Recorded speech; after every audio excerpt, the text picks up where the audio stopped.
Halo pecinta film. Kali ini kita akan membahas alur cerita film tentang perampokan bank paling cerdas yang dirilis pada tahun 2006. Film ini diperankan oleh Denzel Washington sebagai Keith Frazier, seorang detektif FBI. Clive Owen sebagai Don Russell, pimpinan perampok. Christopher Plummer sebagai Tuan Arthur, sebagai pemilik bank. Jodie Foster sebagai Nona White, pengacara sekaligus negosiator swasta. Serta Willem Dafoe sebagai Darius, seorang kapten polisi. Bagaimana aksi kejeniusan para perampok, apakah mereka berhasil merampok bank? Langsung aja kita mulai cerita filmnya.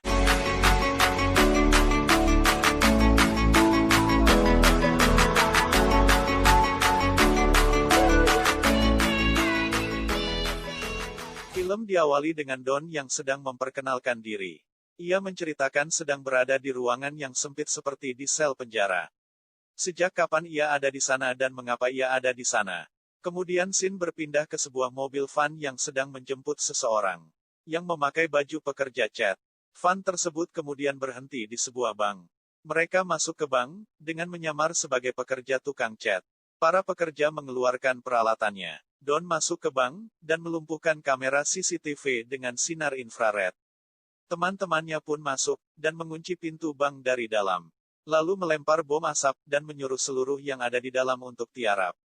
Di luar bank ada seorang polisi lagi patroli, ia melihat ada asap yang keluar dari dalam bank. Saat sedang memeriksa, ia langsung ditodong senjata, dan diberitahukan bahwa mereka telah menyandera orang-orang yang ada di dalam bank. Kemudian polisi itu pun melaporkan telah terjadi perampokan bank. Di kantor polisi, detektif langsung ditugaskan untuk menangani perampokan tersebut. Sesampai di bank, ia langsung diceritakan awal kejadian perampokan, serta keadaan para sandera. Tuan Arthur didatangi asistennya, dan memberitahukan bahwa salah satu bank miliknya sedang dirampok. Dengan tenang ia bertanya bank mana yang dirampok. Asistennya menjawab Bank Manhattan Trust. Tuan Arthur langsung gelisah, seperti ada sesuatu yang ia rahasiakan di dalam bank tersebut. Di dalam bank, langkah pertama, para perampok menyuruh para sandera berkumpul. Lalu memisahkan para pegawai bank, dan para nasabah. Dan meminta para sandera untuk menyerahkan tas, dompet, HP, dan kunci mereka.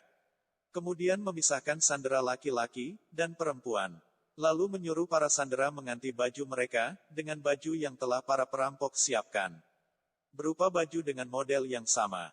Lalu para sandera dibagi dalam beberapa kelompok, dan ditempatkan di ruangan yang berbeda. Tuan Arthur menghubungi Nona White untuk bertemu. Tuan Arthur menyuruh Nona White untuk melakukan negosiasi dengan para perampok bank.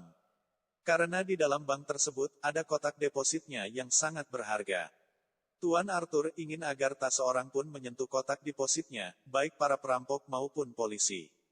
Walaupun ia belum yakin apa perampok mengincar kotak depositnya, atau cuma merampok uangnya saja. Para polisi terus berusaha menghubungi para perampok untuk melakukan negosiasi. Tiba-tiba, para perampok membebaskan salah satu sandera, dengan membawa pesan yang digantung di lehernya. Para perampok meminta 2 buah bus dan 1 pesawat jet. Apabila tidak dipenuhi, mereka akan membunuh 1 sandera setiap 2 jam. Perampok juga meminta, dibawakan makanan untuk para sandera. Ketika memberikan makanan dan minuman, polisi juga memasang alat penyadap. Saat polisi mendengar pembicaraan dari alat penyadap, polisi bingung karena tidak tahu bahasanya, yang kedengarannya seperti bahasa Rusia. Lalu polisi memanggil seorang penerjemah, penerjemah mengatakan kalau itu bukan bahasa Rusia melainkan bahasa Albania. Setelah datang seorang warga sipil yang mengerti bahasa Albania, ia mengatakan kalau itu merupakan sebuah rekaman pidato mantan Presiden Albania. Detektif pun menyadari kalau penyadapan mereka telah ketahuan. Perampok sedang membobol salah satu kotak penyimpanan yang bernomor 392.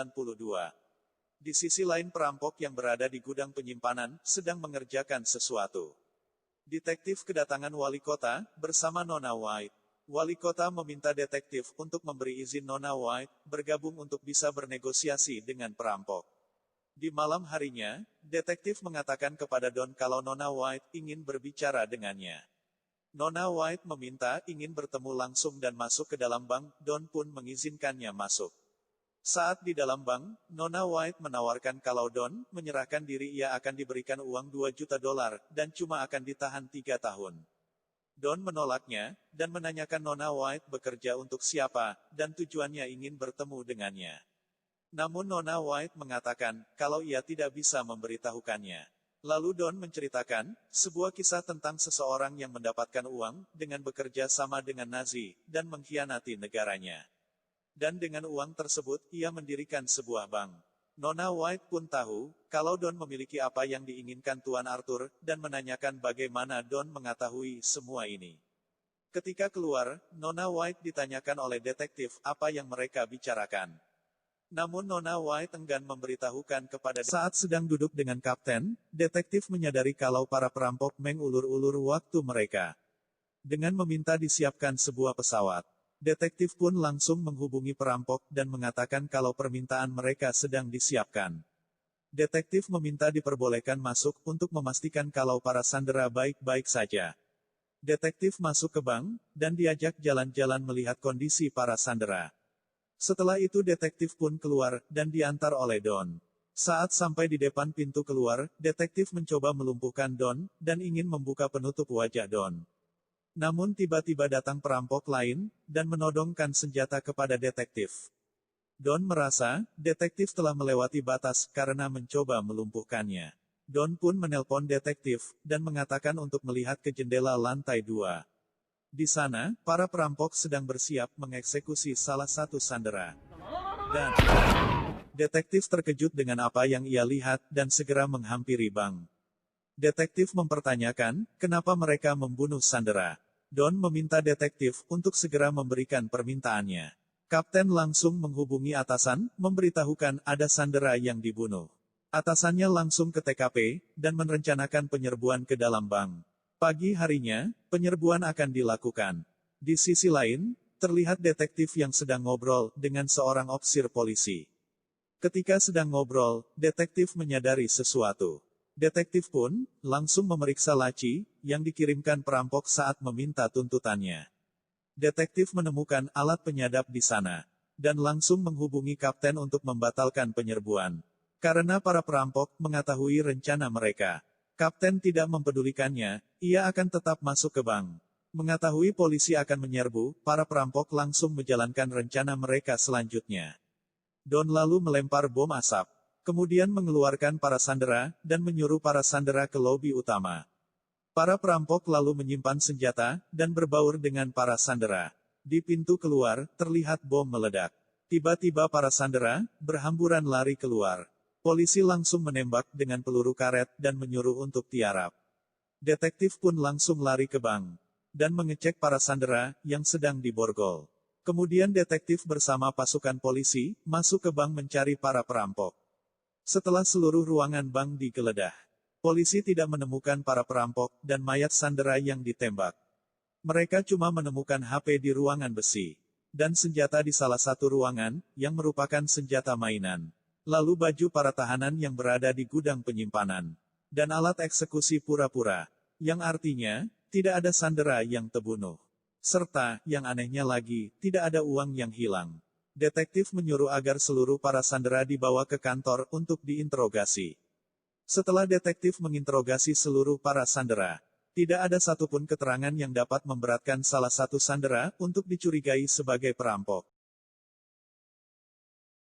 Karena tidak ada korban dan bukti yang kuat, serta tidak adanya laporan barang yang hilang dari pihak bank. Atasan detektif pun meminta untuk menutup kasus tersebut, dan akan memberi kasus lain kepadanya. Detektif yang masih penasaran, kembali memeriksa berkasnya. Detektif menemukan ada yang aneh dari daftar kotak penyimpanan pada bank. Ia melihat ada satu nomor kotak penyimpanan yang tidak terdaftar, yaitu kotak nomor 392. Kemudian ada Nona White, yang mau menjumpai Tuan Arthur yang sedang berada di tempat pangkas. Tuan Arthur menanyakan keberadaan isi kotak penyimpanannya. Nona White mengatakan, bahwa isi kotaknya telah dibawa oleh para perampok. Dan Nona White menyebutkan, kalau di dalam kotak itu ada berliannya. Tuan Arthur lalu memberitahukan, bahwa di dalam kotaknya, ada bukti kejahatannya dulu saat bekerja dengan Nazi, dan ada berlian serta cincin Cartier pemberian Nazi. Nona White pun pergi, dengan menerima cek dari Tuan Arthur, agar tetap menjaga rahasianya Tuan Arthur. Lalu kita kembali seperti di awal scene. di mana Don, yang sedang berada di dalam ruang yang sempit. Don terlihat, sedang membereskan barang-barangnya. Di scene ini, kita diperlihatkan bahwa para perampok yang berada di gudang penyimpanan, bahwa ia sedang membuat sebuah dinding. Di balik dinding inilah, Don bersembunyi selama ini, ruang sempit yang kelihatan seperti sel penjara. Kini sudah waktunya bagi Don untuk keluar. Karena aktivitas di dalam bank sudah normal kembali. Saat itu detektif juga baru sampai di bank, untuk memeriksa kotak penyimpanan 392.